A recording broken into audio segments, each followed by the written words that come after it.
two over here. So we'll sing it, Scott's going to play it once, then we'll sing it in unison once, and then we'll do it in a round 3 times. All right? 389, gathered here. Everybody got it? Just out of curiosity, is anybody familiar with this hymn? Has anybody heard it before? Oh, a couple people. Oh, so it's going to be new to some of you. Okay. Well, it'll still be fun. Okay, go ahead, Scott.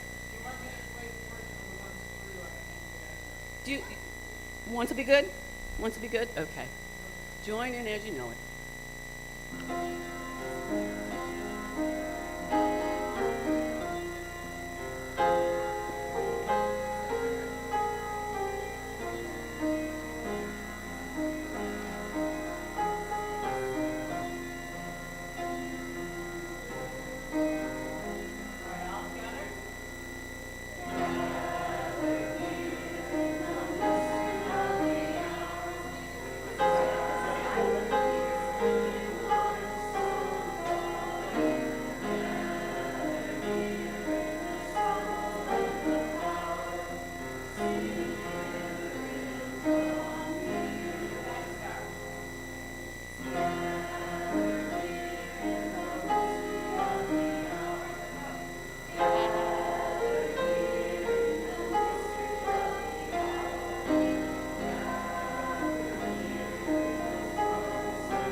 That went so much better than I thought it would. Okay.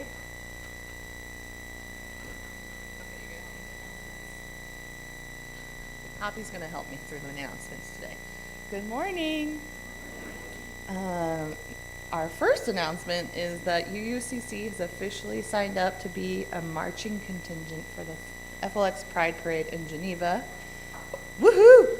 It's organized by FLX Beacon and the Geneva Women's Assembly, and our color to represent during the march is orange, which symbolizes healing on the pride flag, which was new information to me.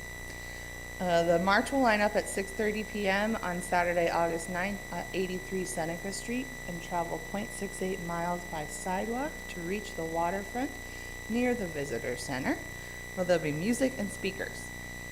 The event is scheduled to end around 8 p.m., which will be followed by a drag show at Esther's Son's Kitchen at 9, which, if you don't know, is an excellent restaurant in Geneva.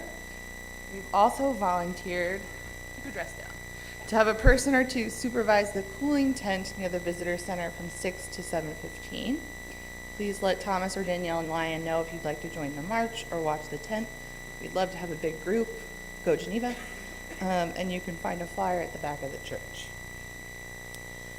We also want to announce that we are excited to welcome Reverend Cindy Terlazzo as our halftime minister for the 25 to 27 church years. She is a graduate of the Lancaster Theological Seminary and has recently concluded her part-time ministry with the UUs of Gettysburg, PA, to move to Rochester. We look forward to her ministry with us. She officially began her work on August 1 and plans to attend the Sunday, August 10th worship service and potluck to start meeting the congregation. Save the date for Sunday, September 28th from 10 a.m. to 12 p.m. for this year's Social and Environmental Justice Kickoff. Please read Social Change Now, A Guide for Reflection and Connection by Deepa Iyer. Copies are available from the UUA bookstore in Spirit. We have an announcement that we're going to share with the church community, we being me and Jeff. Poppy's birthday is being held here on Saturday, August 16th. We've already told some of you to come, but everyone is welcome to come hang out with us. If you haven't noticed, this child is obsessed with eggs. If she's had any conversation with you, it's been about eggs. So it's an egg party, and there will be a glow-in-the-dark egg hunt. I think Nancy also had an announcement, and Karen, if there's any others for the good of the community, please come up.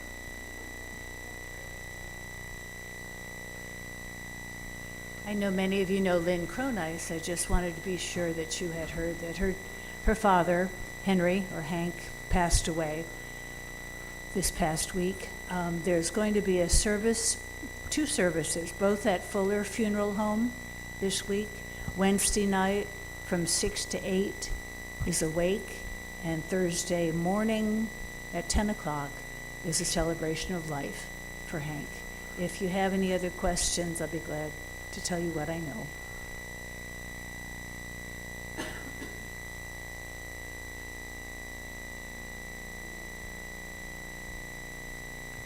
Hi, I just want to remind everyone of the board meeting on Tuesday night. This week only, well, hopefully only, we're moving the time to 7:30. It is on Zoom. The link is usually in the newsletter, and if you have anything that you feel needs to be on the agenda, please let me know. Thank you.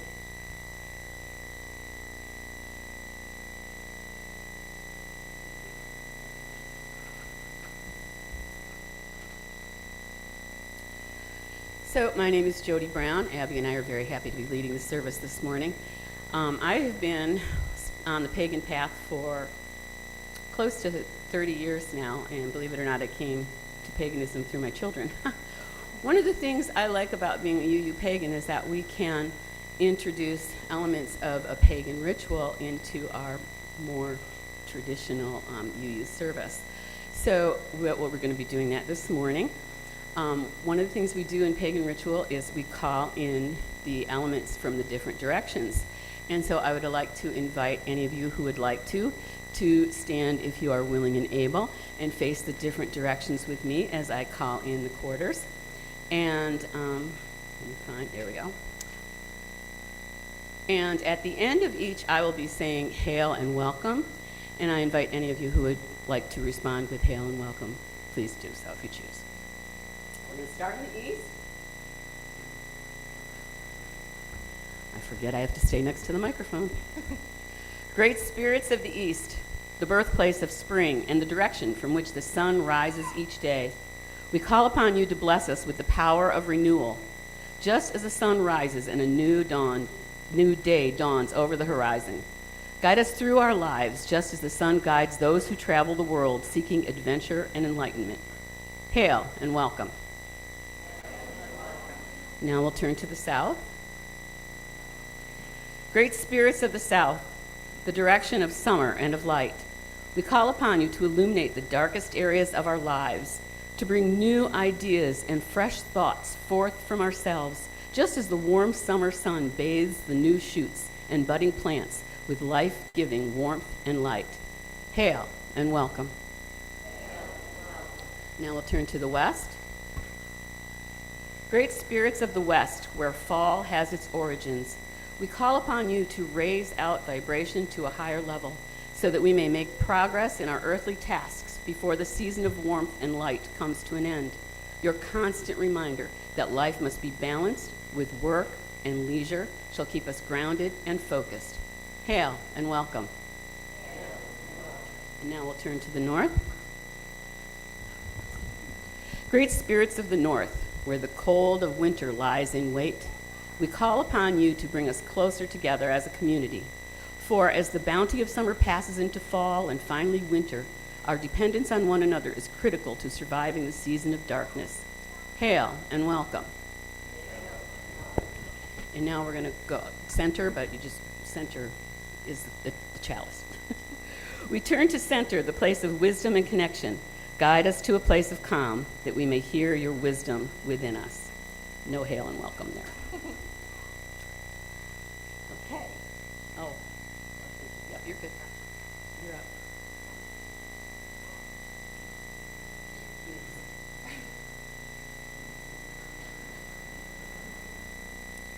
If someone would scatter seed on the ground and would sleep and rise night and day, the seed would sprout and grow. The earth produces of itself first the blade, then the ear, then the full corn in the ear. When the grain is ripe, the harvest has come.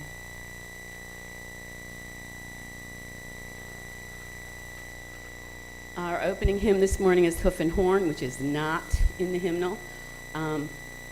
Danielle, you have the words for those, right? Okay, beautiful.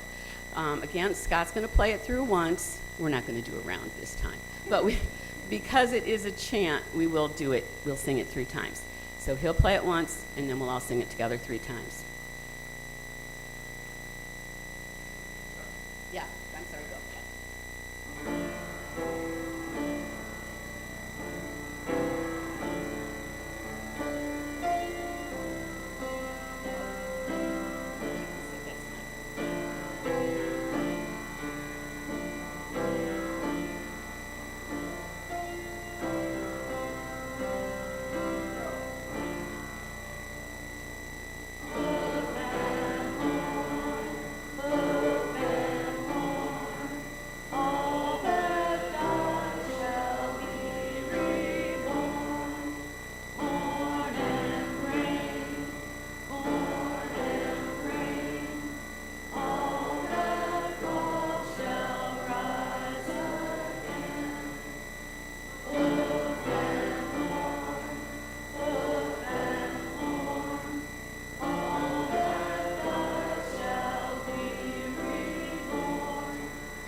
It's story time about what the heck we're doing here today.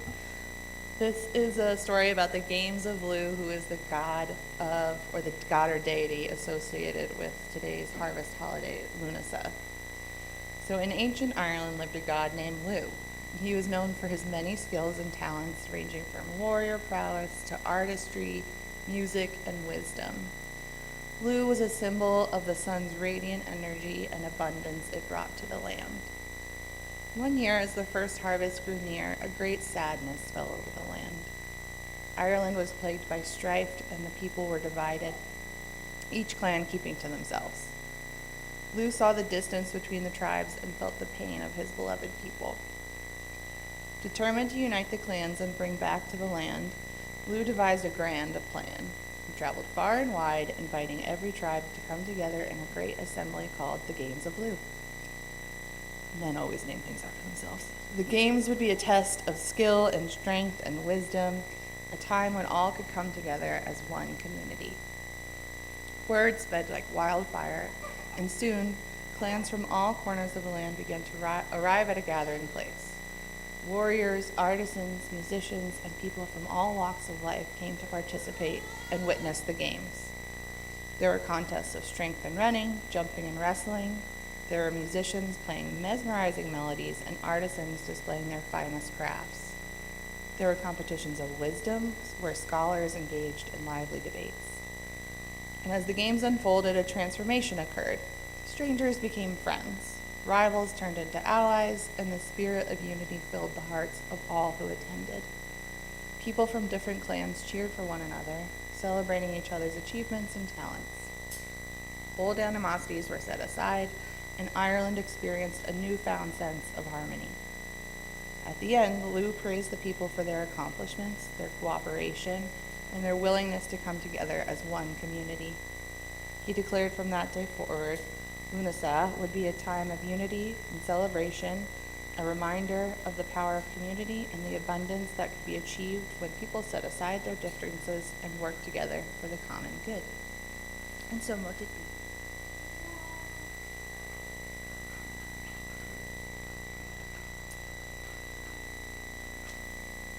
many of you are familiar with the Wheel of the Year, the pagan Wheel of the Year? Anybody? Whoa. Okay. Well, all right. Okay, this is going to take a little longer than I thought then. Pagan Wheel of the Year, because it's a wheel, because it's a circle, you can really start anywhere. I think, did you have a place where you start? Okay, so do I. We both start at Samhain. But for this particular thing, I'm going to start with Imbolc. And even this starts with Samhain. And as you can see, it goes around. The pagan wheel of the year consists of the 2 equinoxes, the 2 solstices, and the 4 what are called cross quarters. And right now, today is, well, the first second, is a cross quarter. It's halfway between the summer solstice and the fall equinox. When I start with Imbolc and Mabon and Beltane are all planting. The pagan wheel goes back to agrarian times, right? So those first 3, when I start with Imbolc, are all planting Sabbats. They're called Sabbats. Sun comes from same root as Sabbath, sun, holy day. And then Litha, the summer solstice, you're done planting. The harvest isn't ready yet. And then you have your next 3 are harvest rituals. Today is the first harvest ritual, Lunasa or Lammas.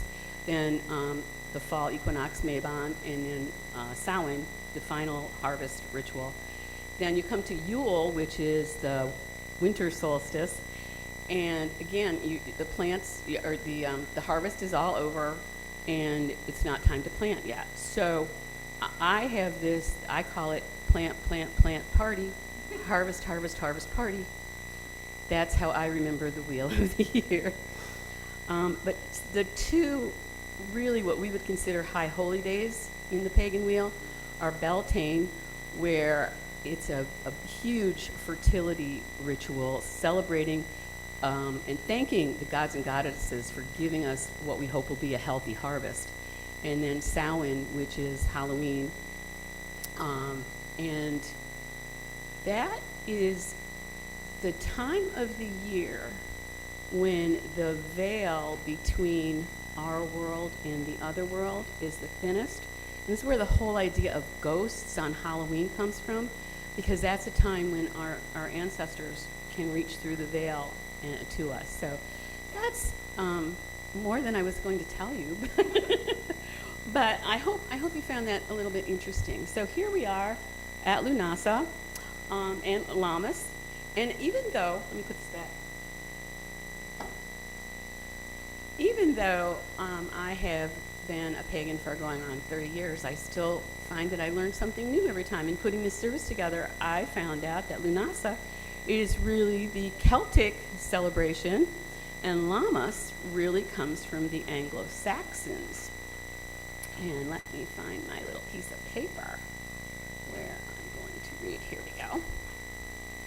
So, Lammas is an ancient Celtic fire festival that celebrates the first grain harvest. Well, here it says Celtic, but no, that I forgot to change that. Somebody did that wrong. First grain harvest of the season, and also marks the turning point between the summer and the commencement of autumn. In times gone by, people would have used this opportunity to give thanks for the bounty of the harvest and to begin the preparations for the coming dark winter months. Winter was a harsh time when many animals and people did not survive, either because of the cold, through hunger, or through illness. The harvest was therefore extremely important because the grain helped ensure adequate supplies of food through the coming months. Lammas comes from the Anglo-Saxon word, I've looked this up 3 times, and this is actually the word, I have no idea how to say it, H-L-A-F, M-A-S. Not H-A-L-F, H-L-A-F. Do you know how to say it? Anybody know how to say it? Mass? But H-L-A-F is the word for loaf, and then mas, M-A-S, is for mass. So it's the loaf mass, again, celebrating the grain. And shows us that 1,000 years ago, the grain crops were of immense importance to the ongoing survival of village life. Many cultures across the globe celebrate a similar concept at this time. The Irish honor the solar god Lu with their Lunasa festival.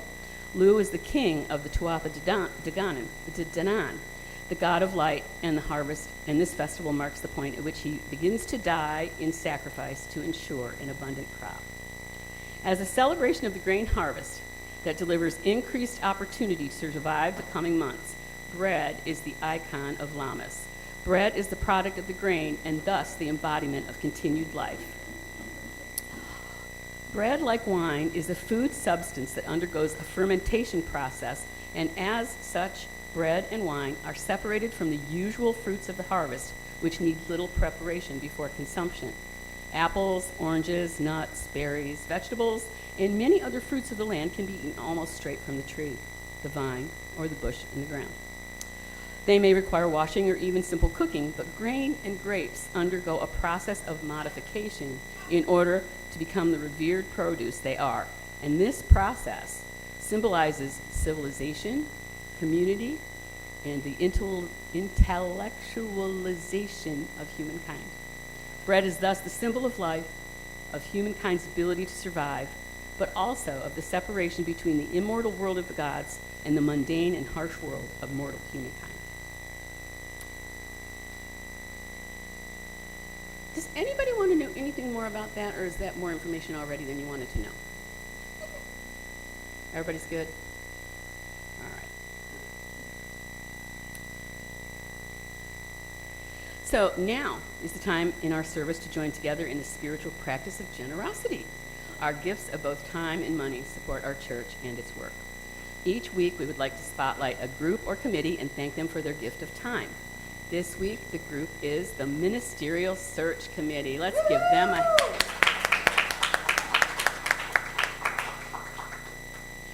One quarter of the plate collection for the Justice season will go to the Justice for Migrant Families, a 501c3 nonprofit agency that promotes justice for migrant families by providing support to individuals in the federal detention facility in Batavia, information and resources to families in the community, and advocacy both within and beyond the local community. You can give to this morning's offering by placing cash or a check into the basket or by one of the options on your screen. Please make a note that your gift is intended for today's offering. We now gratefully accept the offering.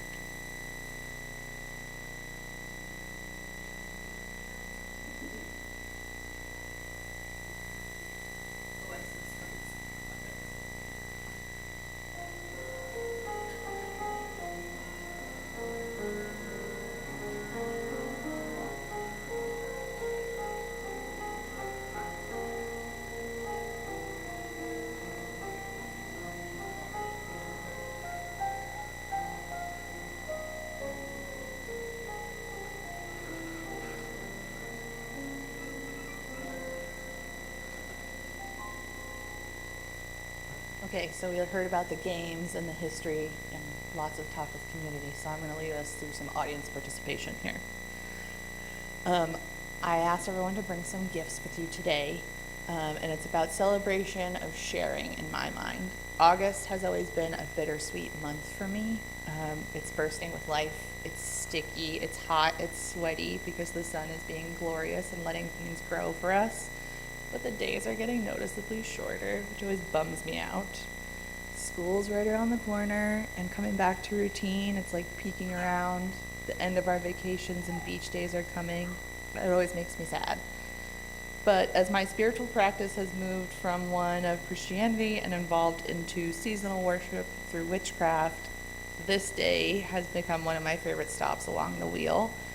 It's right in between the equinoxes, which are often some of my favorites, but this celebration of harvest and unity really makes me reflect on, like Taylor Swift often says, just let August be August. The pastoral peoples who are my ancestors, and probably some of yours, took time to thank the land and the spirits that gave us all these gifts, and that would move their gardens to the fullness to feed us through the winter. They would cherish the gift of photosynthesis, and that brought these rich wheats and corn, the plump berries, tomatoes, and all the juicy melons that'll fill our baskets for the next couple weeks. And before the world was focused on market shares and revenue generating, they would just share. So that's what I'm going to ask you to do with us today.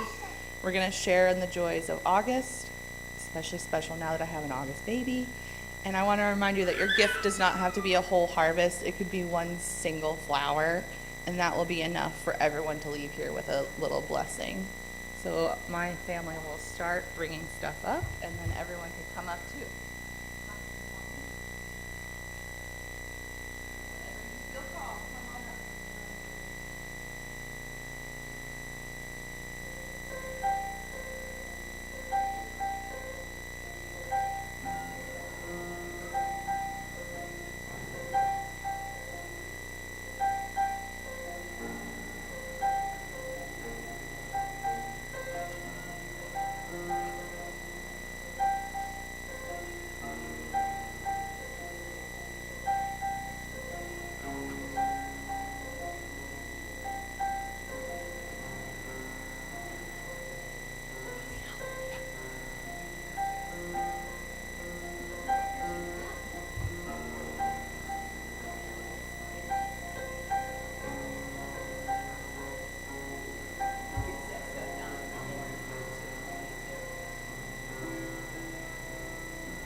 Wow, what a bounty.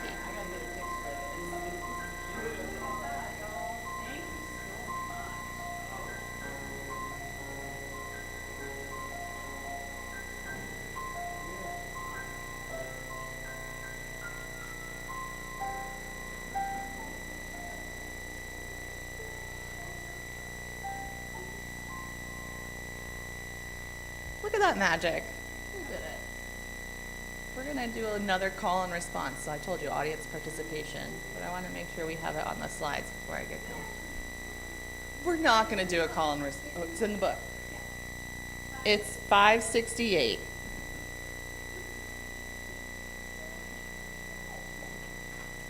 So I'm going to go first, and then you're going to respond to me. I'm in bold, you're in italics. I'll make it as clear as I can.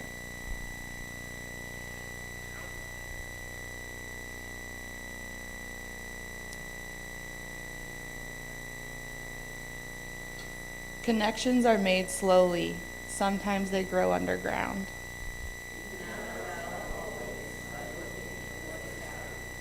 More than half a tree is spread out in the soil under your feet.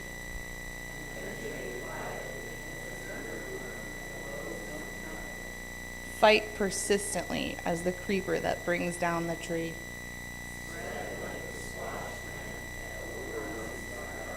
Gnaw in the dark and use the sun to make sugar.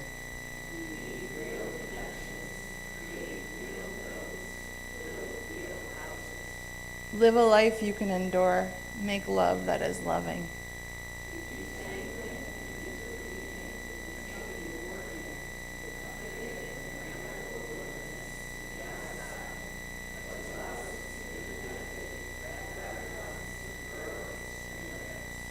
Live as if you like yourself, and it may happen.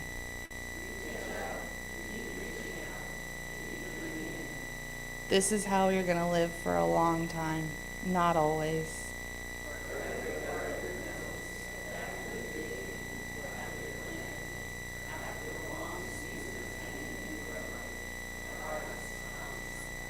Thank you.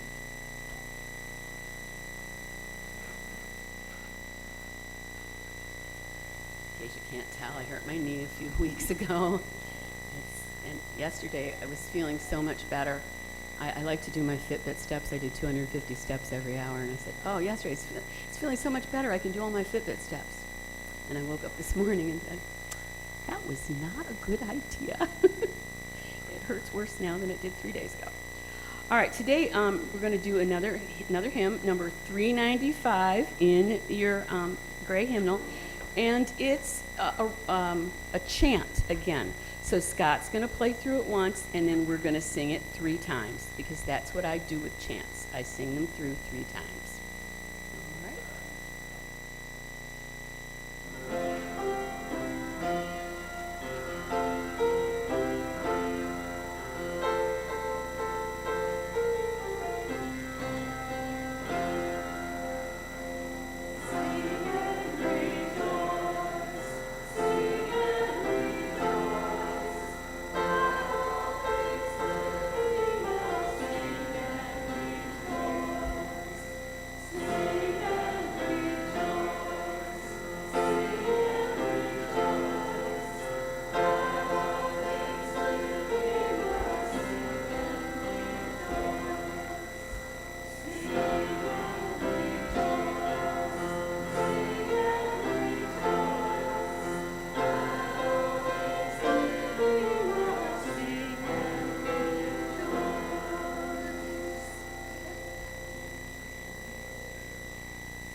someone holding on to me. O spinner, weaver of our lives, your loom is love. May we who are gathered here be empowered by that love to weave new patterns of truth and justice into a web of life that is strong, beautiful, and everlasting. And as we close, there's so much here than what you came with, so I want everyone to feel free to take what calls to them. If you want to rip a piece off that loaf of bread, please do so. Take whatever you want to go home and have a healthy, happy harvest. Yay!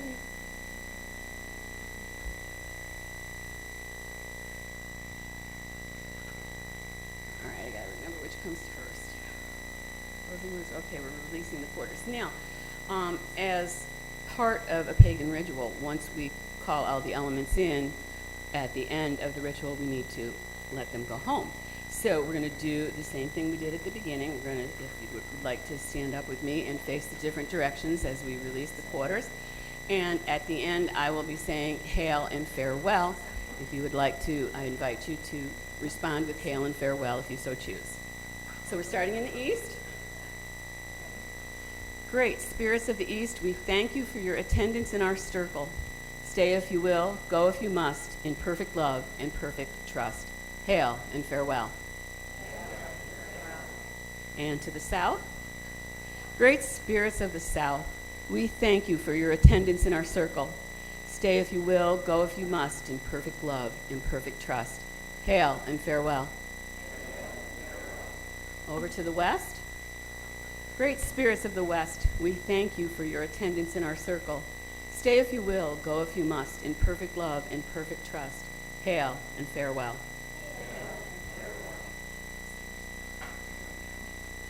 And to the north. Great spirits of the north, we thank you for your attendance in our circle. Stay if you will, go if you must, in perfect love and perfect trust. Hail and farewell. And the center, which is the chalice. Spirit of center, we thank you for your presence and keep you in our hearts.